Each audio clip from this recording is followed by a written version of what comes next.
Hi dear friend, એકવાર ફરીથી આપ સર્વે મિત્રોનું હું વિષ્ણુ સાપરા હાર્દિક સ્વાગત કરું છું। આ વિડિયોની અંદર આપણે વાત કરશું પેપર સોલ્યુશન। કયું પેપર? તો કે આજે જે એક્ઝામ લેવાની આસિસ્ટન્ટ સોશિયલ વેલફેરની એક્ઝામની અંદર જે રીઝનિંગના પ્રશ્નો હતા એ પ્રશ્નોના સોલ્યુશનની આપણે ચર્ચા કરશું। મિત્રો, આ વિડિયોની અંદર હું રીઝનિંગના પ્રશ્નો જે છે ને મેક્સિમમ શોર્ટકટમાં શોર્ટકટ રીતે દાખલાઓની ગણતરી કરી અને એનો જવાબ લાવવાનો પ્રયાસ કરીશ। અહીંયા ઘણા બધા આપણને અંગ્રેજી મૂળાક્ષરો વાળા છે, સિરીઝના પ્રશ્નો છે, ઘણા બધા અંગ્રેજી મૂળાક્ષરો માટે એબીસીડી લખતા હોય, આપણે કોઈ જ એબીસીડી લખવાની જરૂર નથી। એબીસીડી લખ્યા વગર એના નંબર ઉપરથી આપણે એના સોલ્યુશન લાવવાનો પ્રયાસ કરીશું। ચલો આપણે પહેલું એક્ઝામ્પલ જોઈ લઈએ। 12, 8, 80 અહીંયા પ્રશ્ન ચિહ્ન કરેલો છે। જ્યારે પણ મિત્રો આવા આકૃતિવાળા પ્રશ્નો પૂછાય તો પહેલા ફોકસ કરવાનું આપણે અહીંયા ક્વેશ્ચન માર્ક જ્યાં હોય ત્યાં। તો અહીંયા પ્રશ્નાર્થ ચિહ્ન કરેલો છે, અહીંયા કયો અંક આવશે। બીજું જોઈ લેવાનું મિત્રો વિકલ્પ જોઈ અને પછી દાખલો ગણવાનો પ્રયાસ કરવાનો। ચલો વિકલ્પની અંદર પણ તમે જોઈ લો, બધી જ સંખ્યાઓ કેવી આપેલી છે, આપણને મોટી સંખ્યાઓ આપેલી છે। અહીંયા પણ આ બે સંખ્યા પરથી આ સંખ્યા મળતી હશે, આ બંને ઉપરથી આ સંખ્યા, તો આ બંને ઉપરથી આ સંખ્યા કઈ રીતે મળે। જ્યારે પણ મોટી સંખ્યા હોય ત્યારે મિત્રો હંમેશા એની અંદર ગુણાકારનો સંબંધ હોય, બરાબર। ચલો અહીંયા તમે 12 × 8 કરશો, 12 × 8 = 96, પછી આનો ગુણાકાર કરશો તો અહીંયા તમને કાંઈ તાળો મળશે નહીં। તો બીજું તમારે શું વિચારવાનું કે 80 ના તમે ભાગ પાડી જુઓ તો 80 ના ભાગ શું પડે તો કે 40 × 2, એની સિવાય તો કે 20 × 4, બીજા તો કે 10 × 8। આ રીતે આપણે બધા ભાગ પાડી અને દાખલો ગણવાનો પ્રયાસ કરવાનો। ચલો હવે 10 તો કે અહીંયા 2 ઓછા કરો એટલે કેટલા થાય 10, 80 અહીંયા 2 ઓછા કરો એટલે 14 × 7 = 84। તો અહીંયા પાછો જવાબ આવતો નથી, તો કંઈક બીજો સંબંધ હશે, બરાબર। હવે અહીંયા આપણે એવું વિચારી શકાય કે 12 + 8, તો 12 + 8 કરશો તો કેટલા થશે 20 થશે। 12 - 8 તો કેટલા થશે 4, તો 20 અને 4 આપણને અહીં મળી ગયા। તો 20 અને 4 એ બંનેનો શું કરવાનો ગુણાકાર, 20 × 4 બરાબર કેટલા મળશે 80।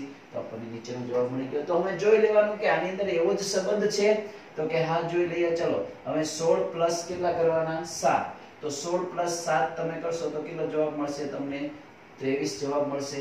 ત્યારબાદ 16 માંથી 7 ને શું કરવાના બાદ, ચલો બાદ કરી નાખો તો કેટલા મળશે 9। હવે બંનેને મલ્ટીપ્લાય કરી નાખો, 9 × 13 = 27, બધી 2, 9 × 2 = 18, 19 × 20 કેટલા મળ્યા આપણને 207। ઓકે મિત્રો, તો એવો જ સંબંધ આમાં એપ્લાય કરવાનો। બંનેનો પહેલા આપણે સરવાળો કરી નાખીએ, સરવાળો કરશો એટલે 6 × 4 = 46, બંનેની કરવાની બાદબાકી એટલે આપણને મળશે 4, બંનેને કરી નાખીએ મલ્ટીપ્લાય, 6 × 4 = 24, બધી 2, 4 × 4 = 16, 16 ને 2 = 18, તો આપણો જવાબ આવશે 184। તો અહીંયા આપણે વિકલ્પ કયો માન્ય ગણાશે એ। ઓકે મિત્રો, તો આ રીતે તમે જ્યારે પણ આકૃતિવાળા પ્રશ્નો હોય ત્યારે આ રીતે સરળતાથી જવાબ લાવી શકશો।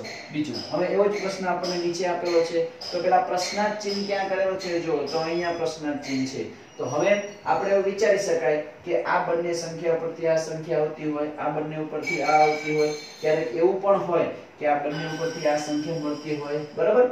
તો આમાં 2-3 અલગ-અલગ સંબંધ મળે છે, પણ આપણે સૌથી સરળ જોઈ લઈએ તો કે ચલો આ બંનેને આપણે ડિવાઈડ કરી તો કરી શકાય છે, તો કે હા 84 / 12 તો કેટલા થશે 7, તો 12 × 7 = 84। ચલો હવે 7 ના 7, હવે 7 નો 14 સાથે આપણે સંબંધ છે, તો કે હા 7 દુ કેટલા થશે 14।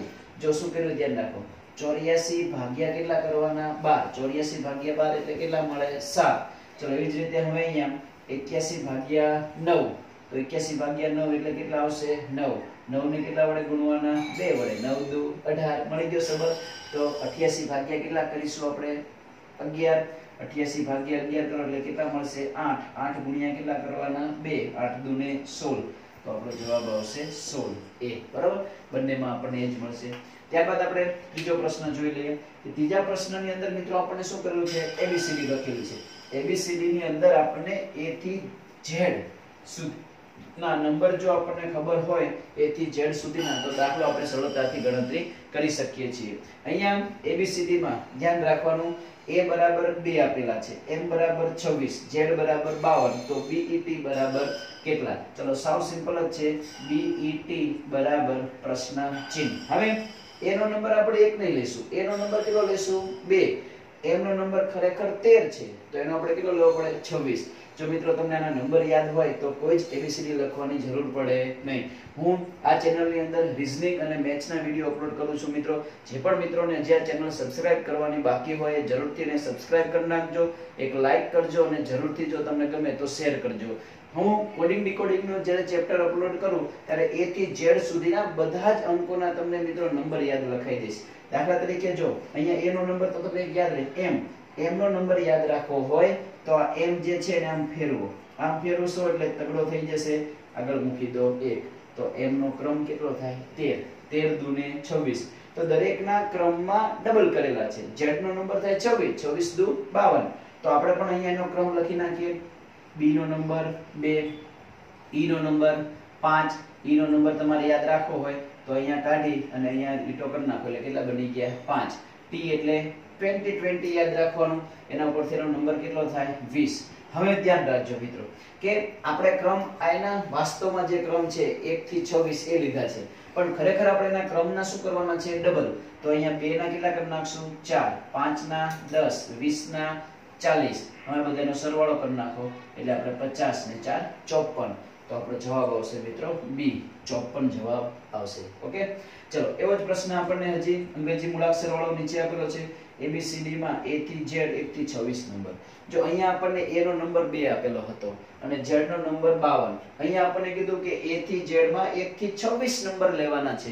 A નો નંબર 1 તો Z નો નંબર થાય 26, T નો નંબર 20 થાય, H નો નંબર 8 થાય, R નો નંબર 18 થાય. આ બધા જ નંબર તમને યાદ હોય તો આ સરળતાથી ગણતરી કરી શકાય આપણે. તો ચલો હવે આપણે જોઈ લઈએ દાખલો કે અહીંયા આપણને આપેલું છે કે AB બરાબર L. ચલો AB બરાબર L આવું થાય તો કઈ રીતે થાય છે તો એના નંબર તમારે લખવા પડે. A નો નંબર કેટલો થાય 1, B નો કેટલો થાય 2 અને L એટલે 12 યાદ રાખવાનું. તો એનો નંબર થાય 12. તો મિત્રો અહીંયા તમને ખબર પડતી હશે કે અહીંયા 12, અહીંયા કેટલા મળે છે 12. તો એવું જ જોઈ લો આની અંદર પણ મળશે કે B નો નંબર કેટલો થશે 2, F નો 6, તો અહીંયા Z નો નંબર કેટલો થાય 26. બંને બાજુ સમાન મેળવ્યું. F નો નંબર, A નો નંબર 1, F નો 6, P નો 16, તો બંને બાજુ 16 16. હવે અહીંયા BA બરાબર આપણને પ્રશ્નાર્થ ચિહ્ન મિત્રો કરેલો છે, ખાસ ધ્યાન રાખજો. BA બરાબર, તો હવે BA બરાબર પ્રશ્નાર્થ ચિહ્ન કરવું છે તો અહીંયા ઉલટા કરી નાખવાનું. તો અહીંયા પણ ઉલટા કરી નાખવાનું, પણ ત્યાં L આવે નહીં. ઘણા બધા અહીંયા ઉલટા કરે. ચલો અહીંયા આપણે કરો એટલે અહીંયા આવશે 2, અહીંયા 1 એટલે 21 થશે. અહીંયા પણ તમે ઉલટા કરો 2 1, પણ અહીંયા ધ્યાન રાખવાનું આપણે L ને ઉલટો નહીં કરવાનો.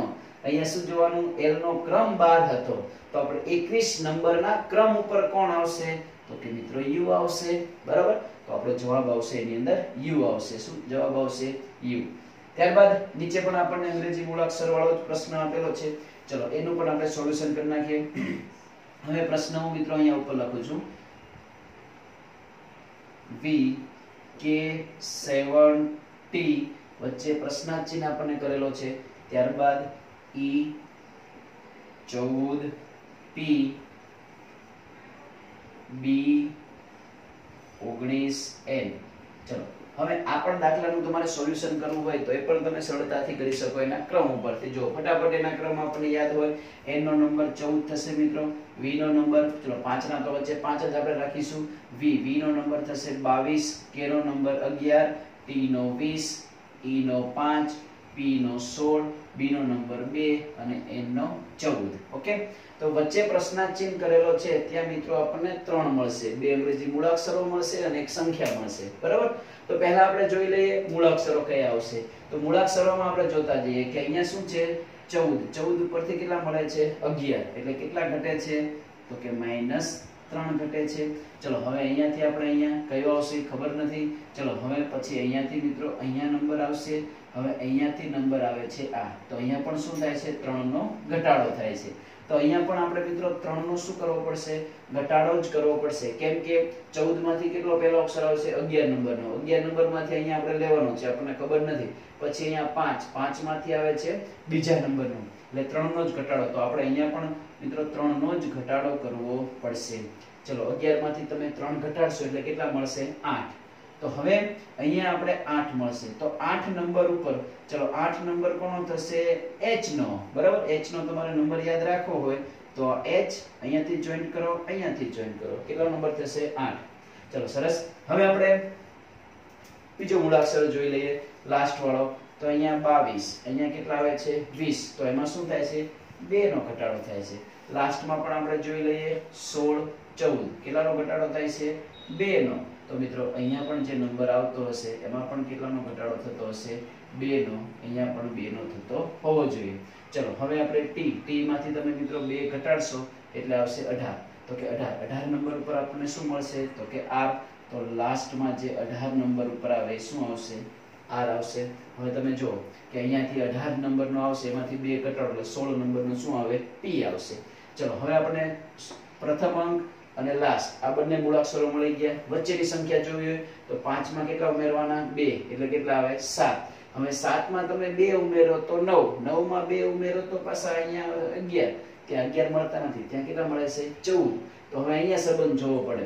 તો કે હવે અહીંયા આપણે પહેલા 2 ઉમેર્યા, હવે 3 ઉમેરી જોઈએ. તો 3 ઉમેરો એટલે કેટલા મળશે 10. હવે 4 ઉમેરો એટલે 14, 14 ની અંદર 5 ઉમેરો એટલે કેટલા મળશે 19. તો આપણો મિત્રો સાચો જવાબ આવશે h 10 r. બરાબર, ખાસ ધ્યાન રાખજો કઈ રીતે આપણે જવાબ મળ્યો એકવાર ફરીવાર જોઈ લઈએ. ખૂબ જ અગત્યનો દાખલો છે કે અહીંયા 3 3 ની આપણને જોડીઓ આપેલી છે.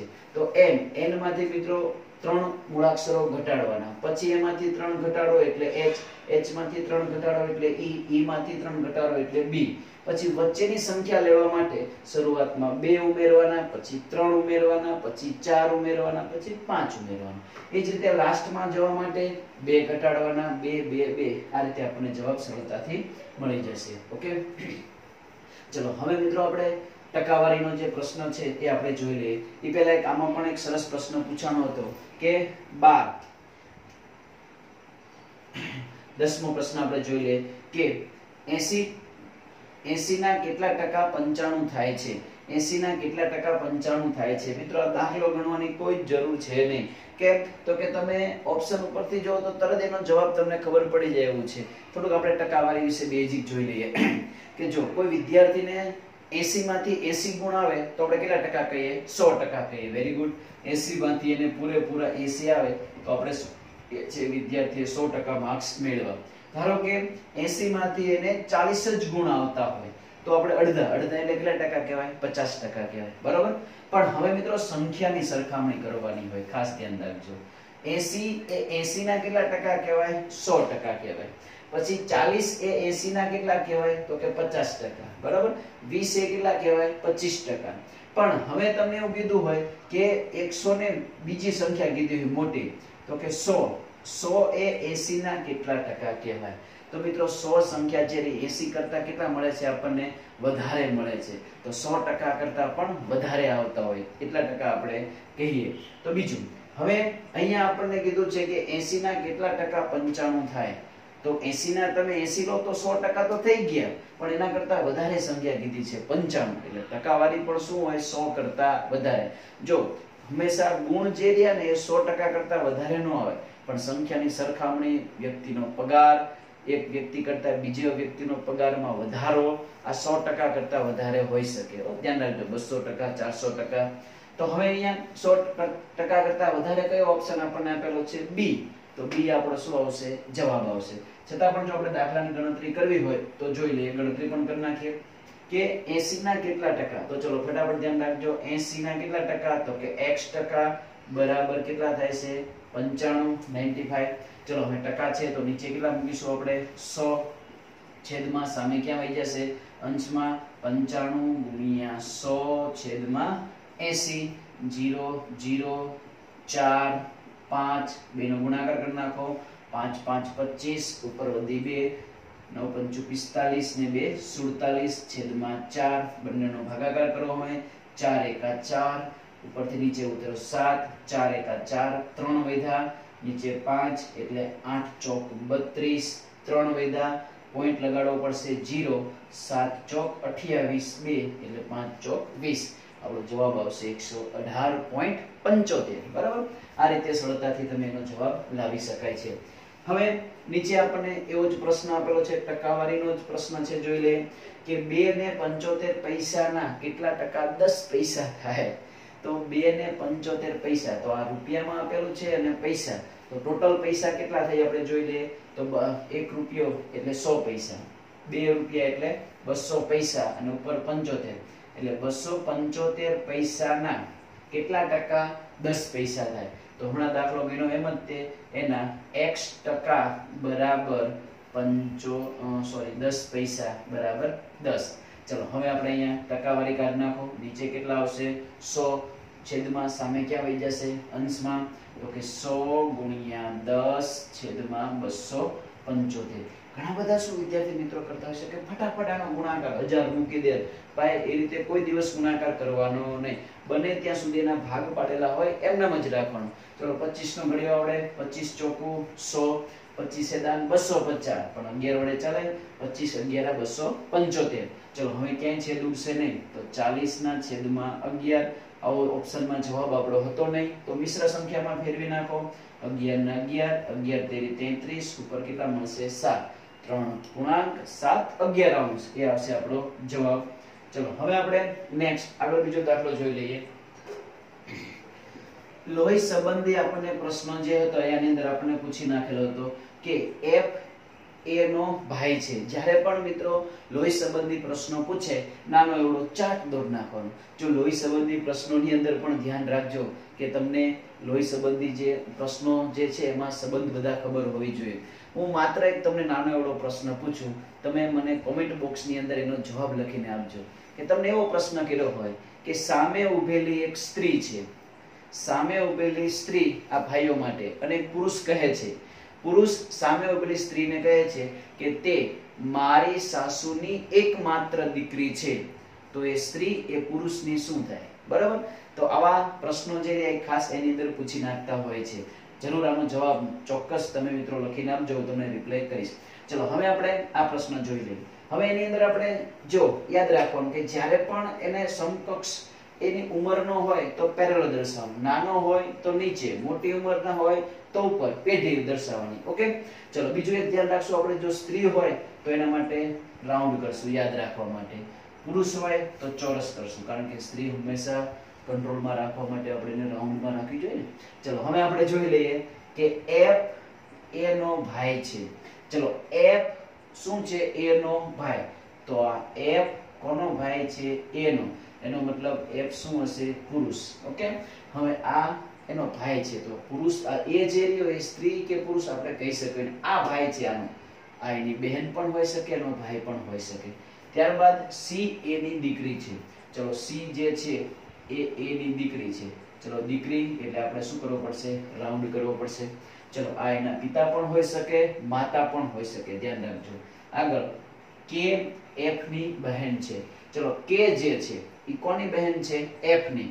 તો k ને આપણે અહીંયા f એની બહેન, બહેન એટલે મિત્રો સ્ત્રી હશે. તો આ ત્રણેય ભાઈ બહેન કહેવાય. એમાં આ સ્ત્રી પુરુષ હજી આપણે કહી શકશું નહીં. g c નો ભાઈ છે. ચલો g, તો આ g જે છે એ કોનો ભાઈ છે? c નો.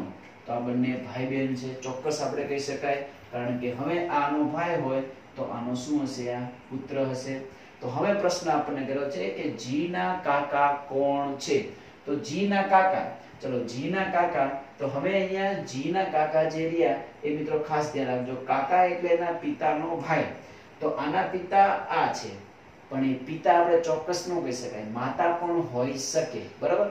પણ ઓપ્શનની અંદર મિત્રો આપણને કોઈ જ વિકલ્પમાં એવું આપ્યું નહોતું કે ચોક્કસ કહી ન શકાય. આપણને એવો જ પ્રશ્ન કર્યો છે g ના કાકા કોણ છે, અને વિકલ્પની અંદર આપણને આપેલું હતું કે a આપેલો હતો, c આપેલું હતું, f આપેલું હતું અને k આપેલું હતું. તો ચારમાંથી આપણે એક વિકલ્પ પસંદ જ કરવો પડશે. તો હવે આપણે એવું એ માની લઈએ કે આ એના પિતા હશે. જો આ એના પિતા હોય તો પિતાનો ભાઈ એટલે g ના કાકા કોણ થશે? f થશે. એટલે આપણે વિકલ્પ f પસંદ કરવો પડશે. તો એમાં આપણો જવાબ આવશે f આવશે. g ના કાકા કોણ કહેવાય? f. પણ જો વિકલ્પમાં એવું આપેલું હોય કે ચોક્કસ કહી શકાય નહીં, તો મિત્રો સાચો જવાબ એ આપણે પસંદ કરવો પડે. પણ અહીંયા વિકલ્પમાં આપણને એવું આપેલું નહોતું, એટલે આપણો જવાબ આવશે f. ત્યારબાદ આગળનો પ્રશ્ન આપણે જોઈ લઈએ ચલો 2 ની, ચલો ફટાફટ આ પણ સાવ સિમ્પલ પ્રશ્ન છે. કયો નિયમ લાગે? ઘાતની ઘાતનો નિયમ. આધાર સરખો, ગુણાકારની નિશાની, ઘાતનો સરવાળો. ચલો અહીંયા ઘાતની ઘાતનો નિયમ 2 ની કેટલી થશે? 12 ઘાત ગુણ્યા 2 ની 6 ઘાત ભાગ્યા 2 ની 16 ઘાત. ચલો હવે ડાયરેક્ટ આપણે જવાબ, અહીંયા બંનેનો ગુણાકાર છે તો બંને ઘાતનો સરવાળો 2 ની 18 ઘાત ભાગ્યા 2 ની 16. હવે બંનેની શું કરી નાખવાની? બાદબાકી 2 ની 2 ઘાત. જવાબ આપણો કેટલો આવશે? 4. ઓકે. ત્યારબાદ આગળ 10મો પ્રશ્ન જોઈ લઈએ, જે આપણને સરાસરીનો હતો. આની અંદર પણ મિત્રો કોઈ જ ગણતરી કરવાની જરૂર છે નહીં. 12 13 x 17 18 20 નો મધ્યક આપણને આપી દીધો છે 16 નો મધ્યક કેટલો થાય? 16. તો x ની વેલ્યુ કેટલી હશે? આપણે મિત્રો નેક્સ્ટ સરાસરીનું ચેપ્ટર પણ અપલોડ કરીશું. હવે આની અંદર હું તમને કહું કે સરાસરી એટલે શું. દાખલા તરીકે એમ કીધું કે એક વર્ગખંડની અંદર 30 વિદ્યાર્થીઓ છે તો 30 વિદ્યાર્થીઓની સરાસરી 25 છે, એમની ઉંમરની સરાસરી 25 છે. તો એનો મતલબ કે બધાની ઉંમર 25 વર્ષ હશે? ના મિત્રો, અમુક 20 વર્ષના હોય, અમુક 30 વર્ષના, અમુક 19 વર્ષના, 18 વર્ષના, પણ એકબીજાની ઉંમર બીજાને આપે તો એનો એવરેજ કેટલો થઈ જાય? બધાનો 25 25 થઈ જાય. ઉદાહરણ તરીકે એક તમને બીજું પણ ઉદાહરણ આપું કે 2 3 4 5 6 આ ક્રમિક સંખ્યાઓ છે. આનો તમને એવરેજ પૂછે, સરેરાશ, તો મિત્રો વચ્ચેની સંખ્યા જે રહે એ શું થાય? એનો એવરેજ થાય, સરેરાશ થાય. કેમ? તો કે જો આની પાસે એક કાઢી નાખો અને આની અંદર એડ કરી નાખો. આમાં 4 વધ્યા, આમાં એક નાખો એટલે 4. આમાં 6 છે, એની અંદરથી તમે 2 કાઢી લો અને આને 2 આપી દો. બરાબર? તો બધાની વેલ્યુ કેટલી થઈ જાય? 4 4 4. આ મિત્રો સરેરાશ કહેવા માંગે છે.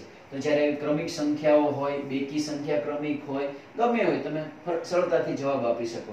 તો આની અંદર આપણે શું આનો ગણતરી કરવી તો થાય કે ગણતરીમાં સરેરાશનું સૂત્ર મધ્યક એટલે સરેરાશ જ કહેવાય કે મધ્યક બરાબર આપેલા પ્રાપ્તાંકોનો સરવાળો નીચે મૂકવી પડે કુલ એની સંખ્યા. હવે તમે અહીંયા મધ્યક મૂકશો 16, પ્રાપ્તાંકો બધા મૂકવા પડે 12 13, બધાનો સરવાળો કરવો પડે, પછી નીચે અહીંયા મૂકવા પડે આપણે એનો કુલ સંખ્યા. તો કુલ સંખ્યા 3 ને 3 કેટલા મૂકવાના? 6. પછી આ બંનેનો ગુણાકાર, પછી x પ્લસ તમને કઈક સંખ્યા મળશે, આ બાજુ લઈને પછી બાદબાકી કરવી પડે. બરાબર? જોઈ લઈએ આપણે. ચલો તમને હવે અહીંયા મૂકી દઈએ આપણે 16, પછી અહીંયા બધા પ્રાપ્તાંકોનો સરવાળો. તો બધા પ્રાપ્તાંકોનો સરવાળો 12 13 x 17 18 20. પણ આપણે ડાયરેક્ટ સરવાળો કરી નાખીએ. ચલો હવે અહીંયા સરવાળો કરતા જઈએ આપણે. 20 30 40 50 60 થઈ ગયા. ચલો પછી હવે અહીંયા 7 ને 3 10 70, 8 ને 2 10 એટલે 80. ટોટલ સરવાળો કેટલો મળ્યો આપણને? 80 પ્લસ x અને નીચે કેટલા આપણે મૂકીશું? ટોટલ સંખ્યા કેટલી છે? 6. 16 6 હવે કેટલા થશે? 96. 96 બરાબર 80 પ્લસ x. 80 આ બાજુ પ્લસ છે, આ બાજુ હવે તો માઈનસ. 96 માઈનસ 80 એટલે કેટલા મળશે? 16. તો x ની વેલ્યુ આપણને કેટલી મળે? 16. પણ આવી કોઈ જ ગણતરી તમે ના કરો તો આવો પણ તમે અનુમાન લગાડી શકો કે આપણને અહીંયા કહી દીધું કે મધ્યક કેટલો છે? 16. એટલે મધ્યક 16 છે આપણે. એટલે બધાની એવરેજ તમે કરો તો આપણને 16 મળે છે. તો x ની વેલ્યુ આપણે 16 ધારો કે લઈ લઈએ. બરાબર? તો દરેકના હવે શું કરશું આપણે કે ચલો 20 છે, 20 પાસે વધારાના કેટલા છે? તો કે 4. તો એ 4 કાઢીને આપણે ડાયરેક્ટ આને આપી દઈએ 12 ને. 12 પાસે અમથા 4 ખૂટતા હતા તો ચલો 4 આ કાઢી આને આપી દે તો 4 અને એડ કરી નાખો તો 16 બે નું ચલો બેલેન્સ થઈ ગયું એવરેજ. તો કે હા. હવે 13 ને કેટલાની જરૂર છે? તો કે 3 ની. તો 2 આની પાસેથી લેશે અને 1 આના પાસે એક આપશે. બરાબર? તો 3 ને 3 અંદર નાખો એટલે 6, આમાંથી કાઢી નાખો એટલે કેટલા થાય? 16. આ રીતે પણ તમે એનો જવાબ લાવી શકાય. ઓકે મિત્રો? ચલો લાસ્ટ ની અંદર આપણને દાખલો આપેલો છે કે 5 17 43 89 પ્રશ્નાર્થ છે. ઘણા બધા મિત્રો આનો પ્રયાસ કર્યો છે દાખલો ગણતરી કરવાની. હું પણ તમને એક ચાન્સ આપું. જે પણ ઘણા બધા મિત્રો એવા હશે કે જેને આજે એક્ઝામ નહીં આપી હોય તો એવા મિત્રો પણ આ દાખલાનું સોલ્યુશન કરવાનો પ્રયાસ કરજો. આનો જવાબ તમારે તફાવત લેવાનો. તો પણ તમને કાંઈ નહીં મળે કે ગુણાકાર કરજો તો પણ નહીં મળે, પણ તફાવતનો તફાવત લેજો, પ્રયાસ કરજો. તમને આ 4 માંથી કોઈ પણ એક જવાબ મળશે. આના પછી હું નેક્સ્ટ બીજો વિડીયો અપલોડ કરીશ. હજી આપણે બીજા દાખલાઓની અંદર બાકી છે. તો ચોક્કસથી મિત્રો આ વિડીયોને તમે લાઈક કરજો, શેર કરજો અને સબસ્ક્રાઇબ કરજો. થેન્ક યુ મિત્રો.